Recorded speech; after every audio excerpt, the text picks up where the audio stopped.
Hello, welcome to the next virtual safety training session. Today we're going to talk about noxious plants. Yes, it's springtime, everything's growing, everything's blooming, and there are some things you want to avoid out there. So we need you to be able to identify them so you can avoid them, and if something does go wrong, what you're going to do to treat the problem. The most common noxious plants we're probably going to run into are probably going to be poison ivy, poison oak, and poison sumac. It's the most common allergy across the country. It only takes about a billionth of a gram of the solution to cause a rash. Now, the urushiol oil stays active for anywhere between 1 to 5 years, and that can be on any surface, including dead plants. Uh, some people that are immune can lose that immunity and become sensitive to that oil, and it could develop at any time. Now, solutions or cures to are those things that annihilate the urushiol oil. People with serious deficiencies in the cellular uh, immunity, such as AIDS patients, uh, may not have problems with dermatitis. That's because the body doesn't react to defend itself from this poison. Now, here's the range for poison ivy. There's a western type and an eastern type. And luckily for us being in the center of the country, we get them both. Poison oak also has an eastern and western range, but with the way that the climate's been going, these have opened up and spread a little bit further. We can also say the same thing about poison sumac. Yes, on the eastern half of the country, it's pretty prevalent, but it is an invasive plant and it is spreading across the country. Let's try to dispel some of the myths about poison ivy, oak, and sumac. The rash is contagious. The fact is, the rashes won't spread to other parts of your body or to another person. It will only spread if the urushiol oil, the sticky resin-like substance that causes the rash, has been left on your hands. Another thing people believe is that you can catch poison ivy simply by being near the plant. Truth of the matter is you need to have direct contact for it to release the urushiol oil. Also, remember to stay away from forest fires, direct burning, or anything else that can cause the oil to become airborne, such as lawnmowers or trimmers. That urushiol oil can be transferred in the smoke and also in the debris from the trimmer or lawnmower. Leaves of three, let them be. Well, that's always true for poison ivy and oak, but poison sumac will have anywhere between 5, 7, even up to 13 leaves on a branch. But ivy and oak, they only have 3 leaves per cluster. Other people worry about breaking the blisters. It'll release the urushiol oil so it can spread, but that's not true. But you do need to worry about breaking those blisters because they can become infected and make scarring even worse. In extreme cases, excessive fluid loss, can happen by breaking these blisters, and you'll need to see a doctor. Again, some people claim that they're immune and they won't break out from this stuff. Up to 90% of people are allergic to this urushiol oil. Sometimes it's just a matter of time and exposure. The more times people are exposed to it, the body is going to try to defend itself and you will end up with an allergic rash. Now, for first time sufferers, it takes longer. It may take anywhere between 7 to 10 days for it to show up. Poison ivy, poison oak, poison sumac, they're a year-round hazard. Now, like we said, between 85 and 90% of the population is allergic to the oil found in the sap of these plants. And this urushiol oil can remain active even after the plant has died. Now, to identify poison ivy, it always has 3 leaves, never has more. The leaves grow from the stem on the left and the right and the left and the right like a marching band. They're never side by side. They don't have thorns. They're not sawtooth. They're not scalloped. Now, in the springtime, when the poison ivy first starts going, the leaves are kind of red and green. In the summer, they become completely green and they have little small white berries hidden by the leaves, but you can see them growing on the stem. Now, when we get to the fall, the color changes to a bright orange and yellow with some red mixed in there. Then eventually those leaves will fall off. Poison oak looks like a little baby oak tree. You know, the leaves look almost exactly the same. So in the spring, the oak starts to blossom, and it could be a little red, a little green, but again, the leaves are typically shiny and they look smooth. In the summer, the buds have bloomed and they're kind of greenish white berries in there. The plant's still fairly green. It's only at the end of the summer that it starts turning reddish. Then in the fall, the leaves turn red and they fall off heading into the winter. Uh, just because it's winter time, again, that urushiol oil is still in there. So it leaves the stick behind and it contains that urushiol oil. So look for cinnamon colored branches in the area. That may be poison oak.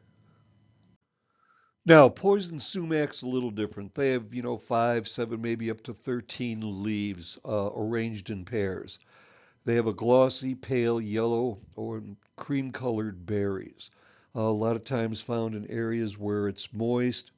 You can find these poison sumac almost any vacant lot. Now, the best thing you can do if you have come in contact with ivy, oak, or sumac is to, before washing, wipe the affected area down with rubbing alcohol. This will help wipe away the urushiol oil, but it will also neutralize it. And they say that you can, up to within 4 hours of exposure, it can help draw the urushiol oil out of your skin. So if you think you've touched a plant, try to get to it quickly. You want to get that oil off the skin before it soaks through the layers. Again, wash with cold water right away if you don't have alcohol. And lots of pressure. Use a garden hose. Use a rag to scrub it off. Okay? If you have a poison oak or ivy cleanser, some commercial product, those work real well also. Technu worked great for me. But still, it must be applied as soon as possible. Avoid very hot water, as again, this could burn or harm your skin. And using soap can actually help spread the oil around your skin. Be careful. Uh, if you got it on your hands, don't touch your face or other tender areas. While the oil has a hard time getting through the calloused skin of your fingers, it can go right through the tender skin of your face, eyes, and private parts. We're going to take a short trip down another couple of nasty plants. Now, these are different from the ivy, oak, and sumac. It's a different chemical that's bugging your body at this point. Now, the giant hogweed and the wild parsnip, it's not the plant itself that's going to cause you a problem. It's actually the sap that's inside of these plants, which cause the reaction. And again, giant hogweed, again, an invasive plant, very big, huge, 5-inch leaves, 7 to 14 feet tall. Now, these are what they cause what's called phytophotodermatitis. So once that sap's on you and it gets exposed to sunlight, it produces dark, painful blisters that can last for a long time. And you need to be careful. there have been cases of it causing blindness if it gets into your eyes. If you do get some sap on you, you want to cover the area as soon as possible, prevent UV light from activating it. Rinse it with soap and cool water. You can use a non-steroid cream to cool it down, and a non-steroidal anti-inflammatory, something like ibuprofen to relieve the pain. Wild parsnip. Now again, these are probably plants that we see, but again, it's only if we get the sap, the juice from these plants on our skin that it's going to cause a problem. And again, this is a light sensitive rash. Like we said, it will cause the phytophotodermatitis. So we want to make sure we don't get any of the juice from this plant on us. Now you want to treat the open sores to prevent infection. So flush with large amounts of cold water without rubbing. You don't want to spread it. Soap will remove the residue. Don't rub it. It could force the chemicals deeper into the skin. Clean the sores with cold water and soap. Apply an antibiotic ointment with painkiller and cover with a sterile dressing to keep out contaminants. Now you can see how this progresses. It can be there for a long time. 18 hours, 30 hours, 72 hours. And even though it cut it off, that last set of pictures is actually months later. They're still there. And you see how nasty these sores can get on people. A couple of other plants that can be bothersome, but definitely not as bad as the parsnip or giant hogweed. The stinging nettle, a nasty blend of histamine, serotonin, acetylcholine, and formic acid. Again, localized pain, local swelling, and itching and numbness. That'll be gone in a few hours. I've seen a lot of this on golf courses, actually. And the wood nettle, a little bit harder to run into, but it's in open woods with moist soil. Again, stinging hairs, small whitish flowers. Again, this will cause a painful burning sensation, a rash, and blistering. And the blisters could last a couple of days. Okay, remember, when treating oak, ivy, or sumac, clean the area with rubbing alcohol, or if you have any of the commercial products, those work great.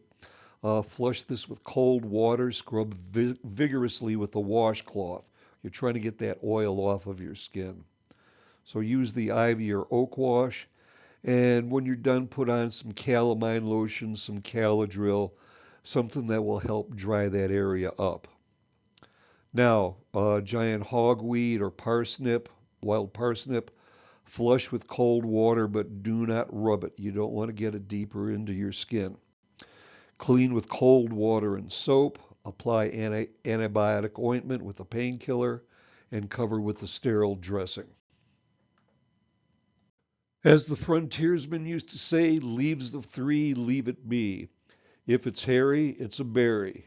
If it's shiny, watch your hiney. Stay safe, everybody. Till next time. Goodbye.